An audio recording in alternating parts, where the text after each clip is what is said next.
Hey guys, welcome to this video. Today we're going to be talking more about the S8 Bixby. Bixby is Samsung's new digital voice assistant, and it's going to have its debut on the Galaxy S8.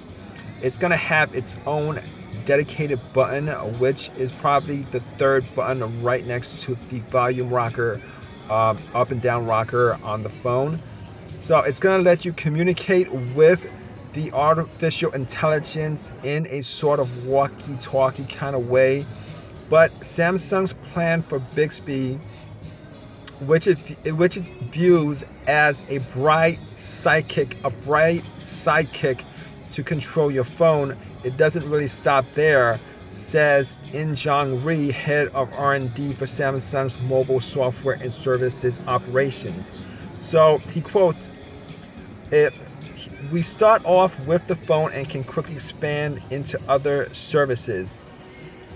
Bixby is the latest entrant in the crowded field of digital assistants that already includes Apple Siri, Amazon's Alexa, Google Assistant, and Microsoft's Cortana.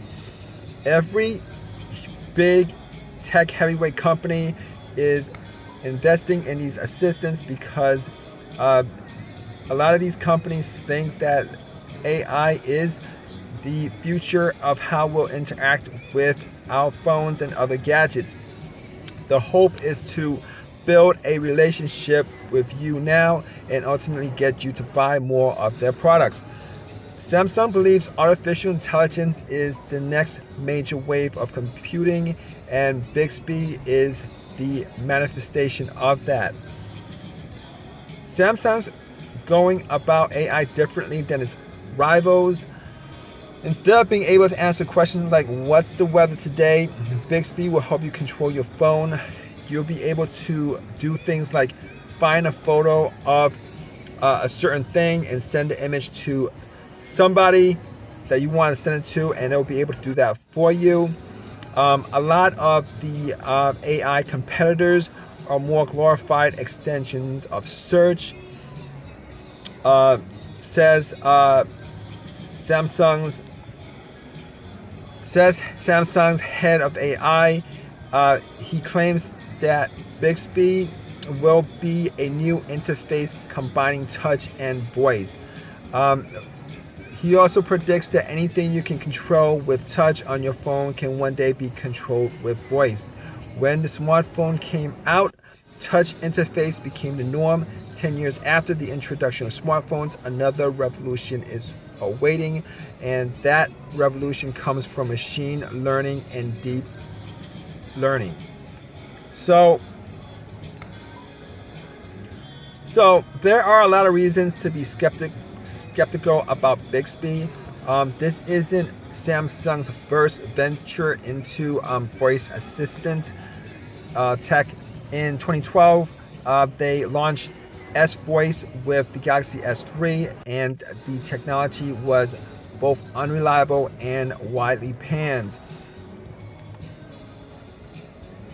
Many people thought the S-Voice was pretty basic and never really tried that hard to catch up. Samsung will have to demonstrate that it's built something truly competitive when it announces Bixby with the S8. At first though, Bixby will have limited functionality. It initially will be available in only English and Korean, with Chinese and US Spanish added shortly afterwards. You can access Bixby's home by swiping left to where Flipboard used to be on the devices. Bixby Home includes cards with suggestions to make your life easier. If you typically call your mom at 4 p.m., for instance, a card will suggest that before you even open the phone function.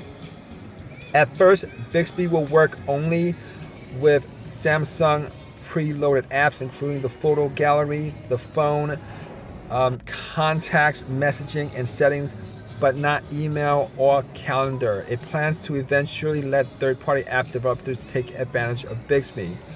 Bixby also has an image recognition feature called Bixby Vision that identifies landmarks, different types of wines, products, and text for translation. Bixby will tell you what the terms are and in the US send you to Amazon to buy them, for example. So further down the line, Bixby will be coming to a wide variety of products that Samsung makes, including Samsung TVs, home appliances, and probably just about everything that Samsung sells.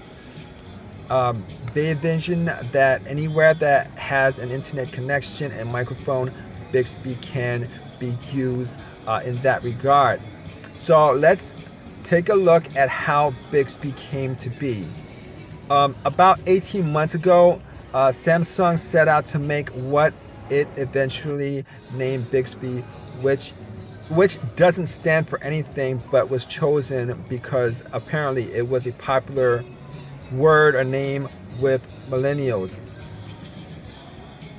So while working on Bixby, Samsung found it lacked some capabilities. So last year it bought AI startup Viv Labs and Joyence, a cloud computer company. The initial version of Bixby will use only technologies that Samsung created in-house. Future Bixby updates will incorporate Viv, which Samsung has said that it will help it out with third-party apps.